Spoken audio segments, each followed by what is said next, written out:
My name is Claire Whitmore. I'm 34 years old. When I arrived at my mother's house on the morning of October the 9th, the locks had been changed. Her suitcases were on the front porch. 7 of them. Lined up in a row like they'd been packed by someone who'd had plenty of time and no intention of being rushed. My mother was sitting on the top step with her hands folded in her lap. She looked like she was waiting for a bus. She had lived in that house for 26 years. The woman who'd done this, my stepfather's daughter, Renata Holt, had filed the paperwork before Dennis was even buried. I found out later she'd had it drafted 3 months before he died. While he was still in that house. While my mother was still making his meals and sitting beside him at night. When he couldn't sleep, what Renata did not know, what no one in that family knew, was that I had been in the attic of that house 4 weeks earlier.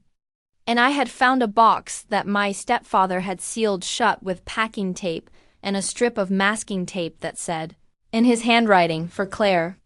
When the time comes, I knew what was in it before I opened it, before I tell you how I got there. Please hit the subscribe button and the like button and tell us in comments from where are you watching this video.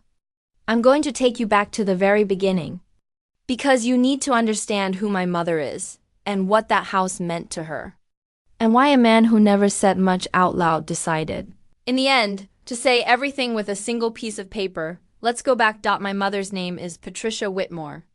Everyone has always called her Pat, but she has never once introduced herself that way. She says there's a difference between what people call you and what you actually are. Her name is Patricia. She is 61 years old, and she has the kind of hands that tell you everything about a life, thick at the knuckles. Slightly crooked from years of work, but soft when she holds yours. She grew up in Mill Haven, a small town in southern Ohio where everyone knows everyone and nobody forgets anything. She was the youngest of 4 children, the only one who stayed when everyone else left for Columbus or Cleveland or somewhere with a bigger sky. She stayed because of my father, Thomas Whitmore, who was a kind man with a bad heart. They married young, had me, and built a life together out of what was available to them. A 2-bedroom rental on Ferndale Road, a second-hand truck, a vegetable garden in the back that my mother tended every summer like it was a duty she owed the earth. My father died when I was 6. Heart attack. He was 41 years old? I don't remember much about him, a voice, mostly low and warm, and the smell of sawdust, but I remember what happened to my mother after. She didn't break. That's the thing about Patricia Whitmore that people have always underestimated. She doesn't break. She bends. You can see it in her, the weight of things. But she has never once broken. She worked 2 jobs for 3 years. She kept the rental. She made sure I had what I needed, and most of what I wanted. And she did it without ever once making me feel the cost of it. The house on Ferndale Road was not our house. It belonged to a man named Gerald Pratt, who owned half the properties on that street and raised the rent every 2 years without apology. My mother paid on time. Every month. For 9 years after my father died, she paid Gerald Pratt on time. Maintained his property like it was her own. And watched neighbors come and go while she stayed. I want you to understand what that house was to us. Because the story I'm about to tell you only makes sense if you understand what a home means to someone who has never quite owned one. The kitchen had yellow curtains that my mother made herself from a bolt of fabric she found at a church sale. The backyard had a rose bush along the fence that she'd planted the summer I turned 9. She chose the variety specifically, a climber called New Dawn, pale pink, almost white, because she said she wanted something that would come back every year no matter what. The living room had a window seat that my father had built before he died. Just a simple thing, painted white, with a hinged lid for storage. But she kept it. She cleaned around it. She never put anything on top of it except a small lamp and whatever book she was currently reading. That window seat was the thing I thought about later when everything began to fall apart. Not the legal documents. Not the photographs. Not the deed. The window seat. I grew up in that house. I did my homework on that window seat. I learned to read sitting in that window seat with my mother beside me, her finger moving under the words. I fell asleep there more times than I can count. And she would put a blanket over me instead of waking me. And in the morning there would be a glass of water on the floor beside me because she knew I always woke up thirsty. That was the house on Ferndale Road. That was what we were protecting. Years later, when everything that mattered to us was put at risk, I should tell you about Dennis. My mother met Dennis Holt at a church fundraiser in the spring of my 14th year. I remember the dinner because the macaroni salad was too sweet, and I ate 3 rolls and felt sick. And because my mother came home that night looking not like herself. Not younger, exactly, but lighter. Like something she'd been carrying for a long time had been set down. Just for a moment, Dennis Holt was 52 years old when they met. He was a widower. He had one daughter from his first marriage, Renata, who was 22 at the time and living in Columbus, and he worked as a property assessor for the county, which meant he understood land and value and documentation in ways that most people don't. He was a quiet man. Not cold, not unfriendly, just economical. He used words the way some people use money, carefully, only when necessary, never carelessly. He said what he meant and meant what he said, and in a world where my mother had been lied to and let down, my name is Claire Whitmore. I'm 34 years old. When I arrived at my mother's house on the morning of October the 9th, the locks had been changed. Her suitcases were on the front porch.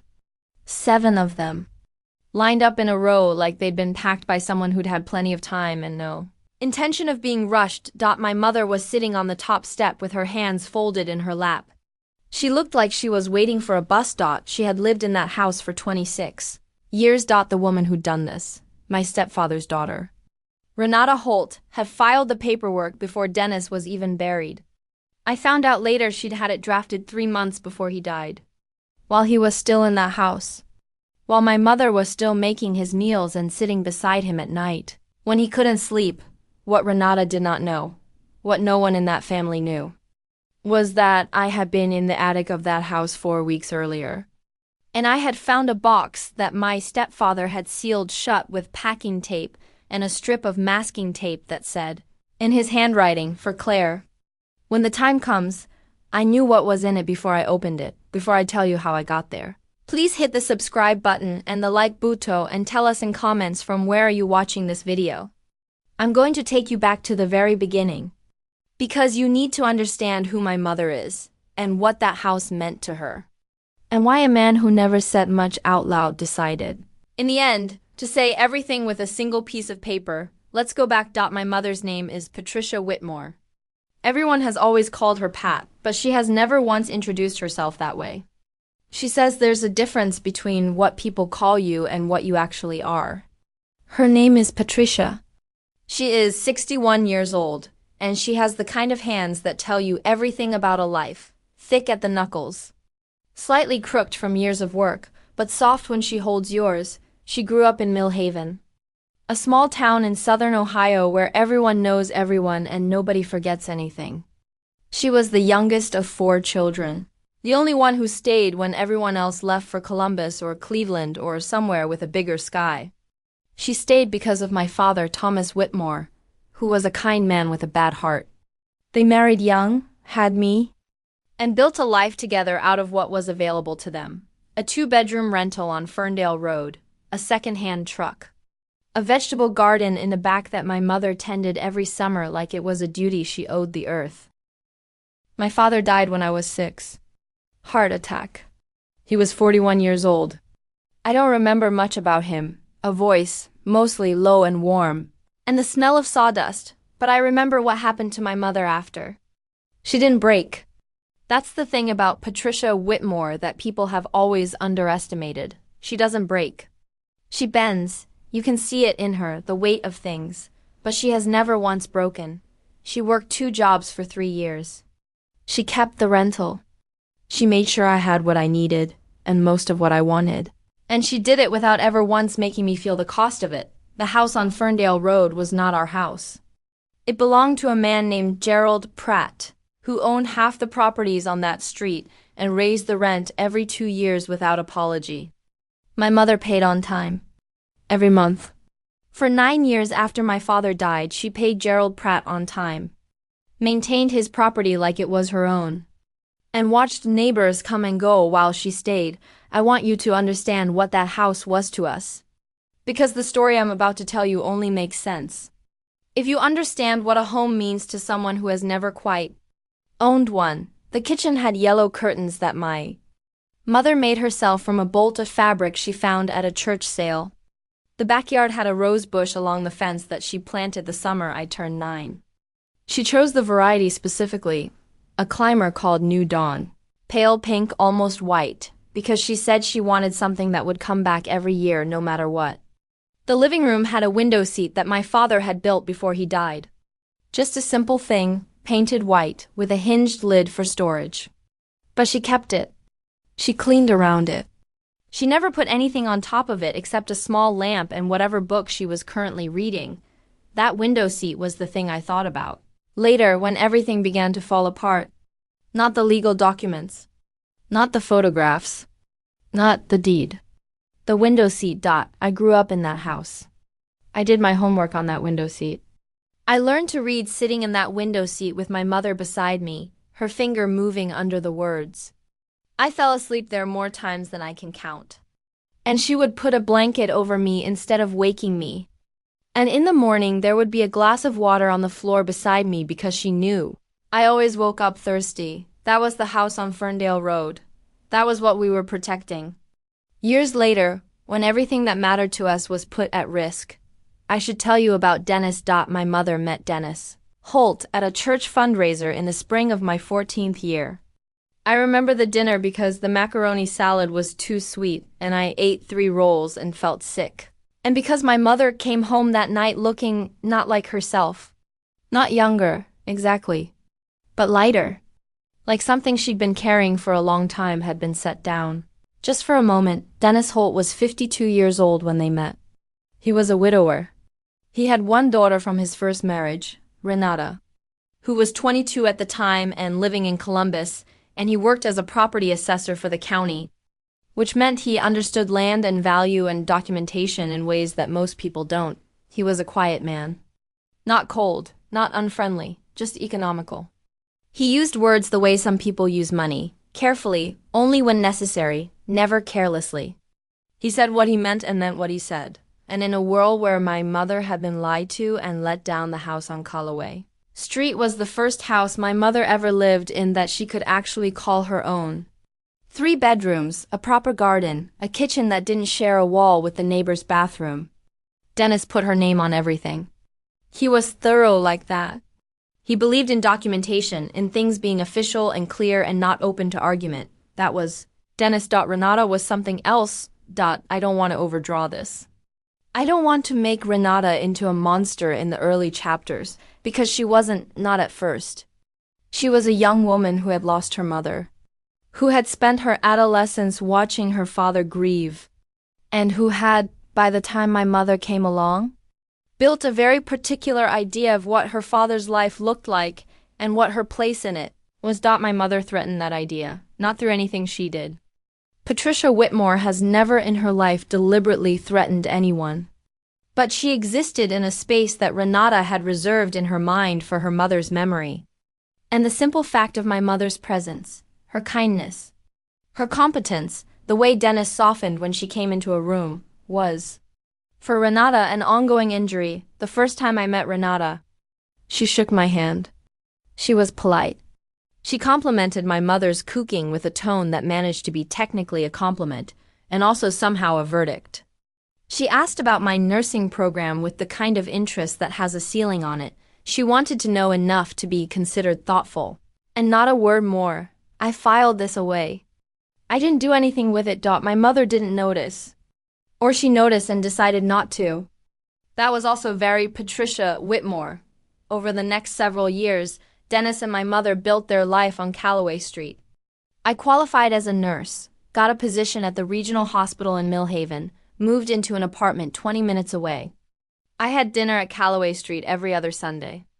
I watched my mother tend the new garden. She planted a rose bush there too. Same variety, New Dawn, along the back fence, and I watched Dennis at the head of the table. Quiet and solid and present, and I thought, this is what the end of a hard road looks like. This is what she worked for. I should have been paying closer attention to the edges, The first thing I noticed was the phone calls. My mother has always called me on Sunday mornings. Since I left for college, it has been the same. Around 9, while she's having her first cup of coffee before Dennis was awake. We'd talk for half an hour, sometimes more. About work, about whatever she was reading, about nothing in particular. It was the most reliable thing in my week. Sometime in the 3rd year of their marriage, the calls started getting shorter, not dramatically shorter. Not in a way I could point to and say, something is wrong here. 5 minutes instead of 20. 10 minutes instead of 30. And sometimes she'd say, mid-conversation, I should go. And there'd be a tone under it, not quite hurry, not quite apology. Something else. Something careful. I asked her once directly, Is everything okay, Mum? Of course, she said. Everything is fine. I believed her. I wanted to believe her. The second thing I noticed was Renata at Sunday dinners. She came more frequently after year 2. I don't know what changed. Maybe Dennis invited her more often. Maybe she decided to come more often. Maybe the two things happened together. But she started appearing at the table with a proprietary ease that I found hard to name at the time. She would arrive before I did. She would sometimes have helped prepare a dish. And she would mention this casually, just in passing, Dennis, do you want me to serve the potatoes? I made them the way you like. My mother would smile. She would say, oh, that was kind of you. Renata would look at her with an expression I can only describe as evaluation. Asterisk the third thing. The house. Small things. At first, a photograph moved from the mantelpiece, one of my parents' wedding photo. My mother and my father young and serious in front of the courthouse. Not removed. Just relocated to the bookshelf. Then to the hallway. Then I didn't see it anymore. A rearrangement of the living room. Furniture that Renata had suggested because the flow was better. A new set of dishes that Renata had given as a birthday. Gift to Dennis, to replace. Those old ones, which were now in the cabinet where my mother's dishes had been. My mother's dishes were in a box in the garage. I'm describing small things. I know how small they sound. But small things are the instrument of a particular kind of control. The kind that works precisely because each individual act is defensible. I just suggested it. He preferred them. It was just a gift. My mother said nothing. She accommodated. She smiled at Renata with the same warmth she had always extended. Because that is who she is, a woman who extends warmth as a matter of character. Not strategy, but I started keeping notes. I don't say this dramatically. I had a small notebook, green cover, the kind you can get at any pharmacy, and I started writing down dates and details. Not because I had a plan. Not because I thought I would ever need them. Just because I am a nurse, and nurses document. And something in me had shifted from family to clinical observation without my quite realizing it. March 14th. Rose. Bush and back garden has been cut back significantly. Mum says Renata helped with the garden. New dawn blooms on cut. Branches. April 3rd. Photo of Mum and Dad no longer visible in house. April 22nd. Renata. Referred to the kitchen as Dennis's kitchen in conversation with me. Mum present. No reaction. May 11th. Mum calls at 7:45 a.m. Dennis still asleep. Voice is hushed. Hangs up when she hears him moving. I want to be careful here. I don't want to accuse Dennis of things he didn't do. He was not an actively cruel man. But he was, by nature, a man who avoided conflict. And conflict avoidance, when it operates in a household where one person is slowly and methodically dismantling another person's place in that household, is not neutrality. It is permission. The year Dennis was diagnosed, early in his 70s, a slow-moving cancer. The kind the doctors said he had years with, was the year things escalated. Renata moved back to Millhaven. She rented an apartment 10 minutes from Calloway Street. She came over every day. My mother, who had been Dennis's primary caregiver from the first day of his diagnosis, found herself increasingly managed out of that role. Not fired from it. Just redirected. Renata would arrive and take over conversations with the visiting nurse. Renata would be the one to speak to the doctor's office. Renata would remind Dennis of his afternoon medication with the pointed clarity of someone who wants a witness. My mother made the meals. My mother sat with Dennis at night. My mother held his hand when he was afraid. And Renata arrived in the mornings and arranged things. I am a nurse. I work with families in crisis every week. I know what this dynamic looks like, and I know what it does to the person being moved to the margins. I started visiting more often. It was a Tuesday in early September, 6 weeks before Dennis died, and I had come over in the afternoon to sit with him while my mother went to her GP appointment.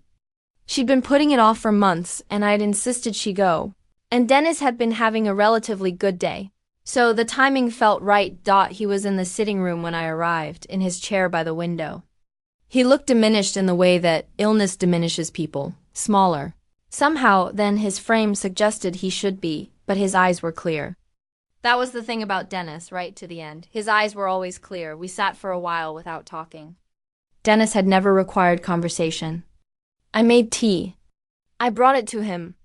I sat in the chair across from his. He said, "Claire." I said, "Yes." He said, "I need to ask you something. And I need you to answer me honestly." I said, "Okay." He said, "Do you think Renata has been fair to your mother?" I held his gaze. I thought about every entry in the green notebook. I thought about the rose bush cut back to the root. I thought about my mother's voice on the phone, hushed and careful. I said, "No." He nodded. He looked back out the window. Then he said, "There's something in the attic. In the blue metal box, behind the winter coats on the left side. I want you to go and get it." I went upstairs. I found the box exactly where he said it would be. A blue metal lockbox. The kind you can get at a hardware store, sealed with packing tape. On a strip of masking tape on the lid, in Dennis's handwriting, for Claire. When the time comes, I brought it down. I put it on the table between us. He looked at it for a moment. Then he said, "Don't open it yet. Take it home. Open it when it needs to be opened. You'll know." I said, "Dennis, what's inside it?" He said, "What's right?" He picked up his tea. The conversation for Dennis was over. I took the box home that evening. I put it in the back of my wardrobe. I did not open it. Not yet, but I thought about it every day from that point forward. Dennis Holt died on October the 3rd. He died at home, in his own bed, with my mother beside him and me in the hallway. It was quiet. He had been unconscious for the last 2 days, and when it happened like an exhale, present. Then not. My mother sat with him for a long time after. I sat in the hallway. I didn't disturb her. Renata arrived 40 minutes later. She had not been there when he died. She had been there every day for weeks, but she had not been there at the moment. I think that fact that my mother had been there and she had not is the key to understanding what Renata did next. The first sign was the call from Renata's solicitor. It came 3 days after the funeral. Not to me, to my mother. A formal letter posted to the house on Calloway Street, informing Patricia Holt that the property was the sole asset of the estate of Dennis Raymond Holt, that the estate had been bequeathed in full to his daughter Renata Louise Holt, and that as a surviving spouse, she held certain rights under state law, but that the property itself was not, and had never been registered in her name. My mother called me. She read me the letter. I drove to Calloway Street. I sat with her at the kitchen table. I read the letter myself twice. Then I looked at my mother and I said, "Mum, did Dennis ever put this house in your name?" She said, "He said he would. Early on. He said he meant to." I said, "But it was never done officially." She said, I assumed." I took her hand. I said, "Okay." Then I went upstairs to call my nursing colleague, Sandra Bloom, who had recently gone through a property dispute of her own and had given me the name of her solicitor. I stepped into the bathroom and stood in front of the mirror and gave myself 60 seconds to feel the full weight of what was happening. Because nurses know that if you don't acknowledge the weight, it will find you later at the wrong moment. And then I called Sandra. And Sandra gave me the number for Margaret Ellis. I went home that evening and I opened the blue metal box. Inside was a single document. It was the original deed for the house on Calloway Street, registered to Dennis Raymond Holt and Patricia Ann Holt, her married name, both names. Joint tenancy. Dated 7 years prior. Notarized. Signed. Underneath the deed was a handwritten note. 2 sentences, in Dennis's careful script. She doesn't know this exists. She trusts too much and asks too little. Make sure it counts. I sat on my bedroom floor with that document in my hands for a very long time. Then I called. Margaret Ellis. Margaret Ellis was not the ally I expected. She was a property solicitor with an office above a dry cleaner's on Market Street. With a voice like a school teacher who has run out of patience but still shows up every morning. And the first thing she said to me when I walked in was, "Tell me what you have." I told her. I put the deed on her desk. She looked at it for a long time. Then she said, "When did you find this?" 3 weeks ago. 6 weeks before he died. Did you tell him you'd found it? No, he didn't ask me to tell him. He asked me to keep it until it was needed. She nodded slowly. She picked up the deed and held it to the light from the window. She said, "This is legitimate. If this holds, the house is 50% your mother's by right of survivorship. Renata Holt cannot sell it, evict your mother from it, or otherwise act as sole owner without challenging this document." Will she challenge it? Margaret looked at me with the expression of someone who has worked in property law for 27 years. She'd try. But the deed was only part of what we had. 3 days later, I received a phone call from a woman named Dorothea Crane, actually. But she'd gone by Dorothy since she was 7, and she was firm about it. She was 73 years old, and she had lived next door to the house on Calloway Street for 19 years. She had my number because my mother had given it to her years ago.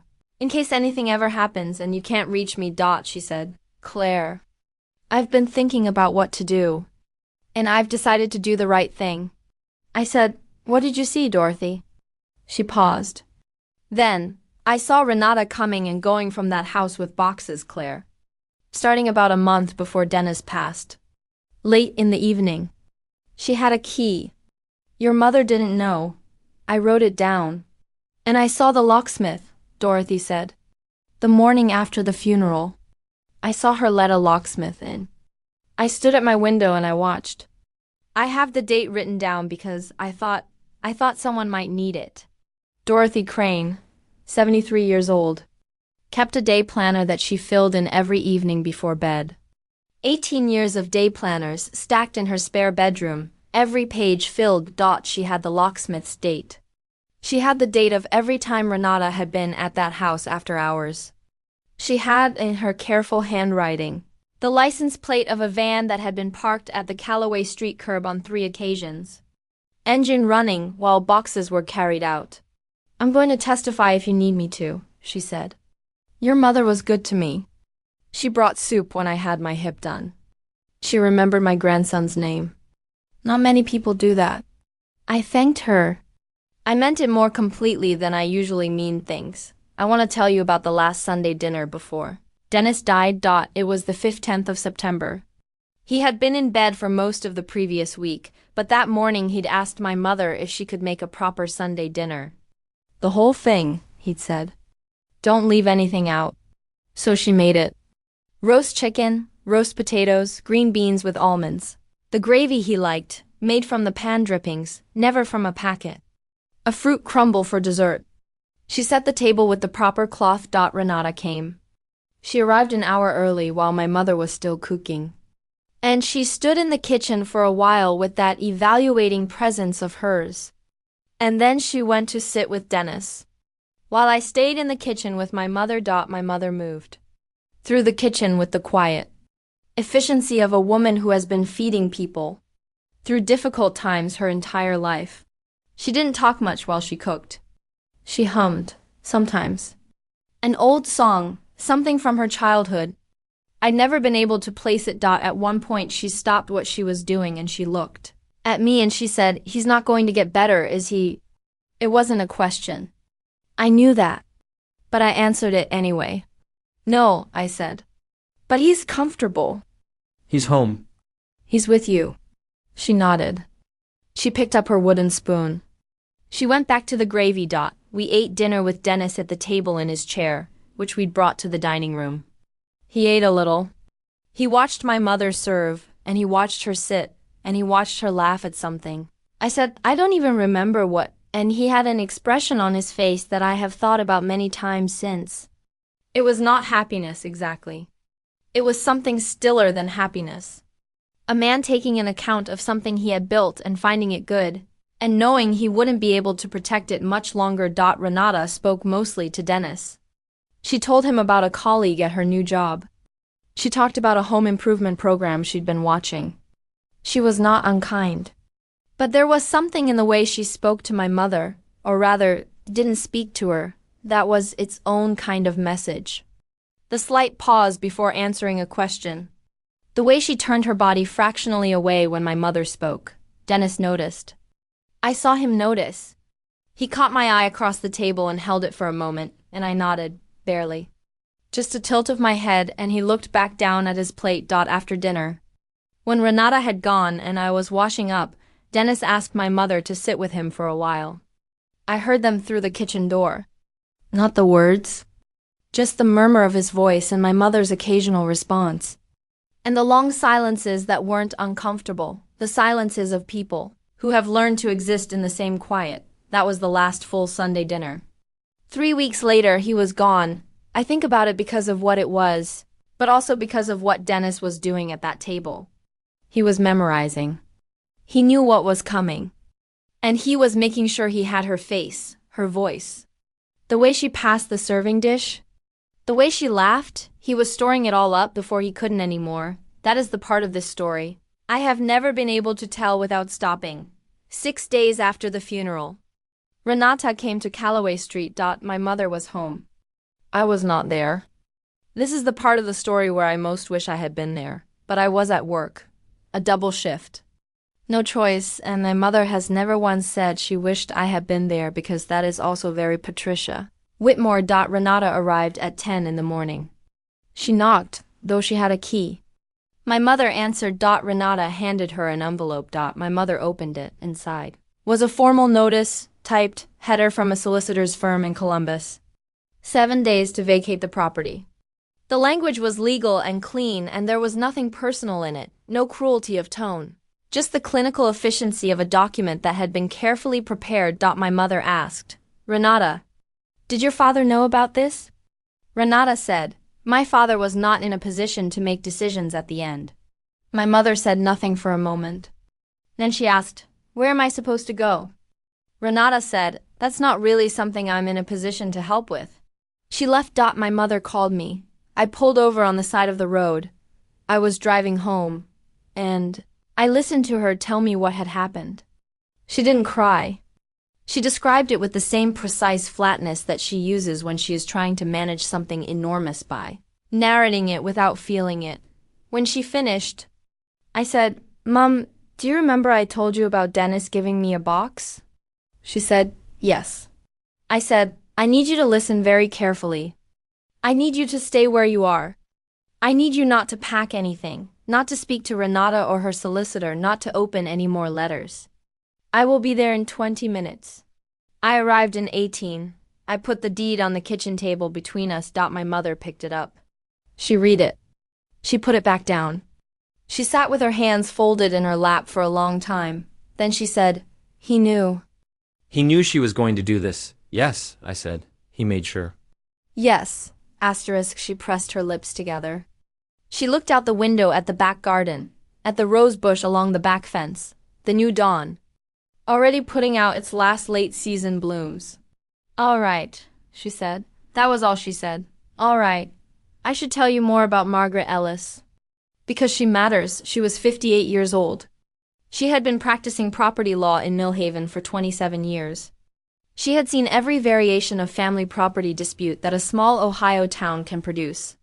And she had, by her own account, stopped being surprised by any of it around the time she turned 40. She was not warm. That is not a criticism. It is a description.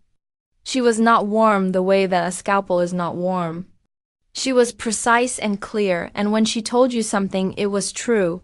And when she believed in a case, she pursued it with the quiet relentlessness of someone who keeps score. She believed in this case. Here's what we have, she said, at our first formal meeting. She counted on her fingers. 1. A legitimate deed with joint tenancy signed, notarized, registered in both names. The opposing party will argue it was superseded by a later document. We will argue that no such document exists and that the joint tenancy was never severed. I said, "Is there a later document?" Their solicitor is claiming there is. A deed amendment, they say. We've requested it. It hasn't been produced yet. And if they produce it? Margaret looked at me. We'll deal with that when we come to it. What else do you have? I told her about Dorothy Crane. I told her about the boxes, the locksmith, the van with the license plate. Margaret wrote it all down without expression. Then she said, I want to speak to Mrs. Crane, and I want you to compile everything you've observed over the last 3 years. Dates, incidents, anything that speaks to a pattern of behavior intended to alienate your mother from the property or from her position in the household. I told her about the green notebook. She said, bring it. I brought it. She read every page. She read it the way you read something important, slowly, not skimming, going back occasionally. When she finished, she closed it and set it on the desk and said, You've been doing this for 3 years. Yes. Why? I thought about that. Then I said, because I'm a nurse. I document things when they worry me. And she worried me. Margaret said, Good, it's going to be very useful. Over the next 2 weeks, Margaret Ellis did 3 things simultaneously. She filed a response to Renata's notice, citing the deed and asserting my mother's right of survivorship. She submitted a formal request for the deed amendment that Renata's solicitor claimed existed. And she sent a letter to Dorothy Crane with a formal request for her testimony and the contents of her day planners for the relevant period. Dorothy replied within 48 hours. She had already organized the relevant planners. She had them stacked in chronological order on her dining table, she said. Because she'd been expecting someone to ask, I want to be honest about this part. Because I've seen enough of these stories, the kind that get told afterward, to know that they often skip it, or compress it into a few tidy sentences. And then we fought back. As if fighting back is the clean part, the empowering part, the part that restores your sense of agency. It isn't, always. The deed amendment appeared 4 weeks into the process. It was dated 8 months before Dennis died. It was a document purporting to sever the joint tenancy and re-register the property in Dennis's name. Alone, meaning that, upon his death, the property would pass to his sole heir under the will rather than to my mother by survivorship. What appeared to be Dennis's signature on it, Margaret called me. She read it to me over the phone. When she finished, there was a silence, and then she said, I need you to tell me something honestly. Is it possible Dennis signed this? I said, no, she said. How confident are you? I said, he gave me that box. He wrote what's right on that note. He knew what was coming and he made provision for it. He would not have signed this. Another silence, Margaret said. Then we commissioned a handwriting analysis. The analysis took 10 days. In that 10 days, my mother was served with a second notice. The locks were changed. Renata sent a locksmith while my mother was at her GP appointment and I was at work. When my mother returned, she couldn't get in. This was the moment I described at the beginning. The suitcases on the porch. My mother sitting on the step with her hands folded. I will not tell you I was calm when I arrived. I was not calm. I sat with my mother on that step, and I held her hands, which were cold and slightly shaking. And I felt a rage so clear and specific that it had no heat in it. It was cold, like ice. Like something that had stopped moving because it had made a decision to be very still. I called Margaret from the front path. I said, she's changed the locks. Margaret said, I've filed for an emergency injunction. Hearing is day after tomorrow. I said, my mother is sitting on the porch.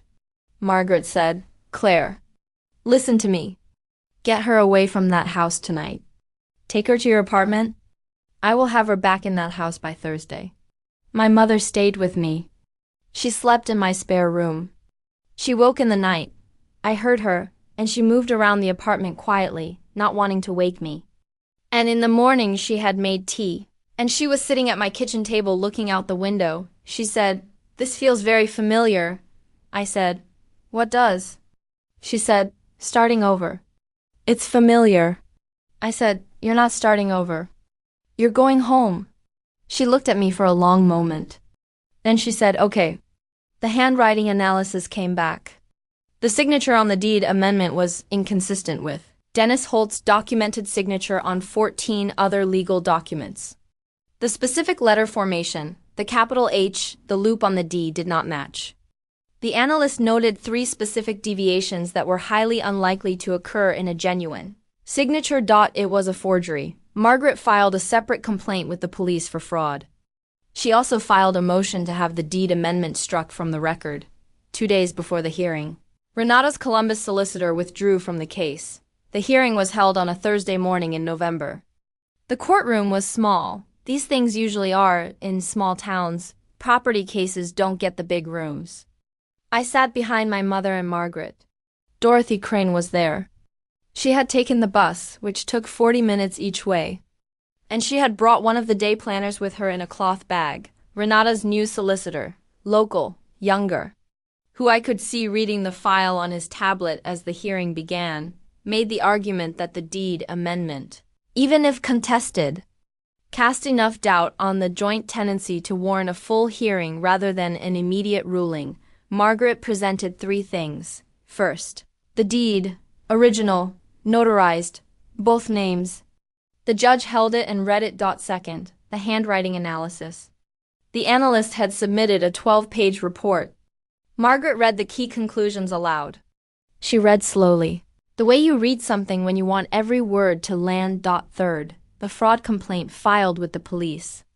The fact of it? The date. The case number. The judge looked at the deed amendment for a long time. Then he looked at Renata's solicitor.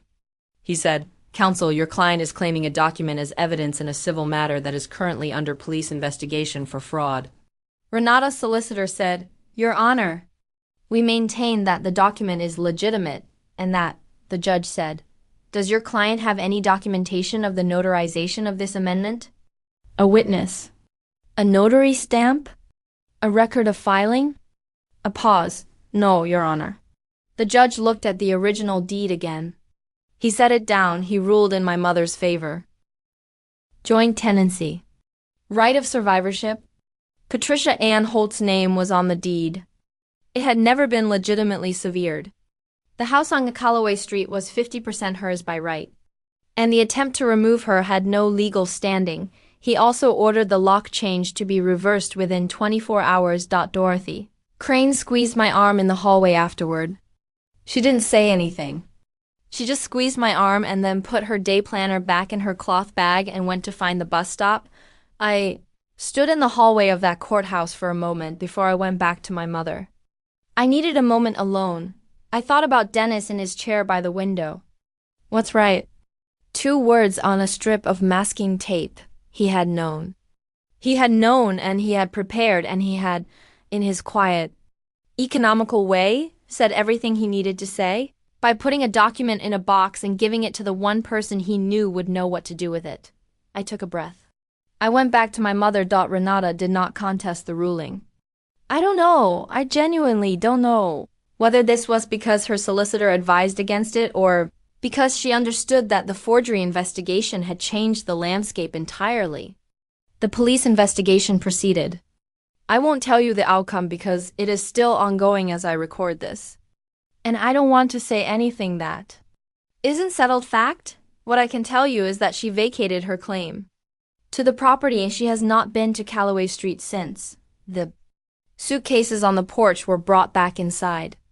My mother walked through every room of that house slowly, touching things as she went, the back of the sofa, the edge of the kitchen counter, the frame of the window seat that Dennis had installed because my mother had mentioned once early in their marriage that she'd always loved the window seat in the house on Ferndale Road. He'd had it built for her. I didn't know that until she told me, standing in the living room, her hand on the painted wood. He didn't say anything, she said. He just had it done. I came home one day, and there it was. I didn't say anything.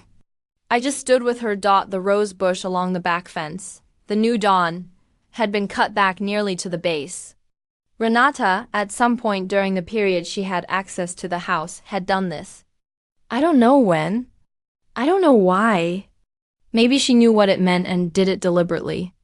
Maybe she just didn't like it. My mother saw it. She went and crouched beside it in the garden and looked at what was left. She said, "It'll come back." I said, "You sure?" She said, "It always does. That's the whole point of planting a climber." This is the last chapter. And I want to keep it short. In the spring following all of this, April. I think mid-April, I drove to Callaway Street on a Sunday morning. My mother called me, like she always does. 9 o'clock, first cup of coffee, but this time she said, "Come over when you can. I want to show you something." I drove over. She led me out to the back garden without explanation. She had her tea in her hand. She walked me to the back fence. The new dawn had put out 4 new shoots. Small ones, green and determined, coming up from the base where they'd cut it. One of them had already started to climb the fence. My mother stood and looked at it. For a long time, I stood beside her. The morning was quiet, the particular quiet of a Sunday in a small town. When there's no traffic and the birds have the sound all to themselves. My mother said, "Your father planted the first one." Did I ever tell you that? No, I said. Back on Ferndale Road, he dug the hole and put it in, and he said, "Every year it comes back. Patty, no matter what." He called me Patty. Nobody else calls me Patty. She took a sip of her tea. "I've planted one everywhere I've lived. There's always been some version of it. Something that comes back." I didn't say anything, she said. "I've been thinking about what Dennis did. Putting that document in that box. Giving it to you." I said, "What do you think about it?" She considered. "I think he was a quiet man who found a quiet way to say something loud. I think that was very him." She looked at the new shoots on the fence. "I think I was lucky to have 2 men who loved me the way they knew how." She finished her tea. She said, "Come inside. I'll make eggs." We went inside. She made eggs. We sat at the kitchen table in the late morning light. That was it. That was the whole of it. If you've stayed with me to the end of this, thank you. I mean that specifically, not as a phrase, but as a fact. You spent a significant portion of your day with my family. With my mother. With a man who's no longer here but who made one good, quiet decision when it mattered. That means something to me. I want to leave you with one practical thing. Because that's what I'd want if our positions were reversed. If you have a family member, a parent, a grandparent, a sibling who owns property, who has ever been in a marriage or a long-term relationship, who has complicated family dynamics, have the conversation about documentation. Not about money. About documentation. About what's in whose name. About what exists and where it is. About who knows what. Dennis knew. He just didn't tell my mother. He told me instead, and I had the capacity to act on it, but it was a near thing. If he'd waited another week. If I hadn't driven over that Tuesday. If the box had been in a different place and I'd never found it. Most families are one conversation away from preventing most of what I've described. Have the conversation. If any part of this story echoes something in your own life, a property you were locked out of, a document that was changed, a family member who was slowly edged out of what was theirs, please tell me in the comments. I read everything. I respond when I can. And sometimes just putting the story somewhere is the thing that helps most. There's a subscribe button somewhere on this screen. If you press it, you'll see the next story when it comes. And it will come because there are more of them. There always are. Take care of yourselves. Take care of the people who trust you. I'll see you next time.